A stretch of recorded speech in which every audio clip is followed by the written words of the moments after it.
My name is Dean Carney and I'm the driver of FORUMLA Drift Oracle Lighting Dodge Viper.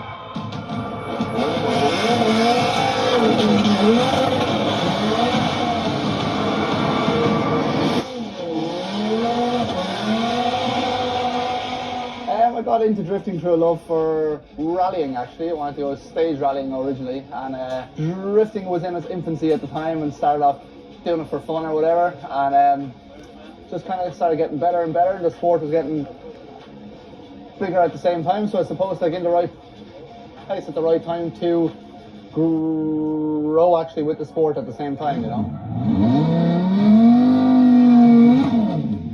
Yeah, I'm actually driving a Dodge Viper now longer than I'm driving any other chassis, which I never thought I would say, but started off on the factory team with Dodge in 2011, and kind of snowballed on from there. It was always a car, I know as a boy I had like a fascination with almost. So when I got the opportunity to actually drive it, like it was, I would say at the start like almost a novelty, and then actually we drove the car and we found out, hey, it's actually super competitive, and I just kind of had in love with the chassis then.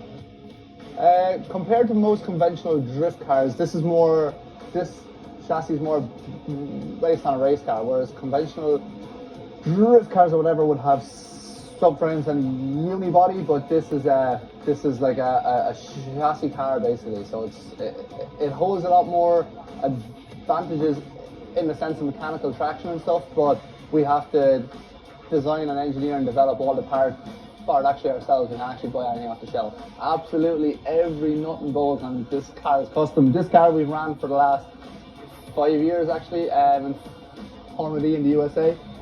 Unique with the engineering with drift cars, I would say the biggest thing that's different to most conventional racing cars now is steering angle.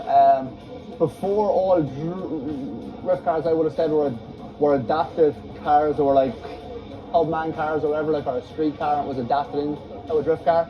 But over the last 4 to 5 years, these have actually become complete race cars now. Like they're built like WRC cars, like all that kind of style engineering and technology is gone into them now.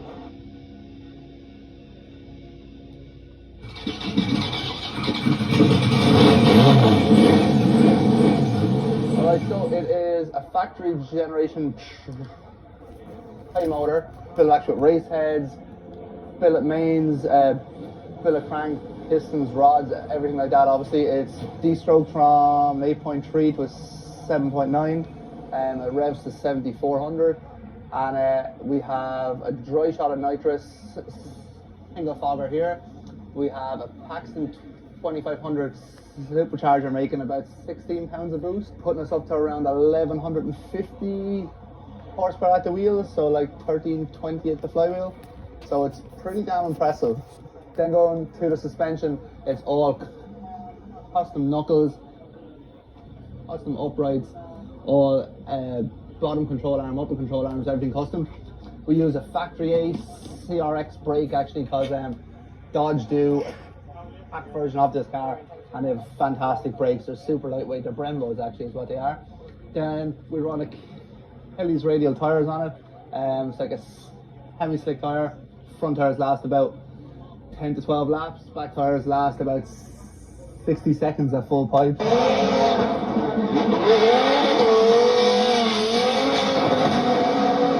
So this is the cockpit of our Dodge Viper. We tried to keep it super simple, very, very basic. So this is obviously the steering wheel. Then we do have an aim dash. This is obviously the hydraulic e-brake for the secondary caliper on the rear. This is obviously my communications button to speak with my crew chief and my spotter.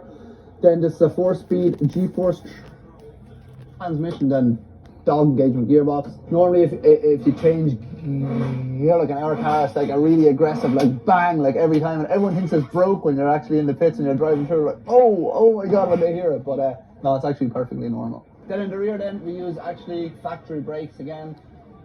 We do have a secondary caliper on the rear for the handbrake, because we do actually use quite a lot of handbrake input in these cars. Because the tracks we're starting to run on now are getting more high speed every year. We run a big 8R performance wing on the back to try to keep the back end matted on the ground as best we can.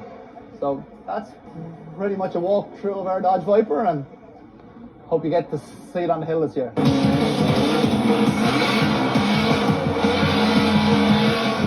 Absolutely amazing.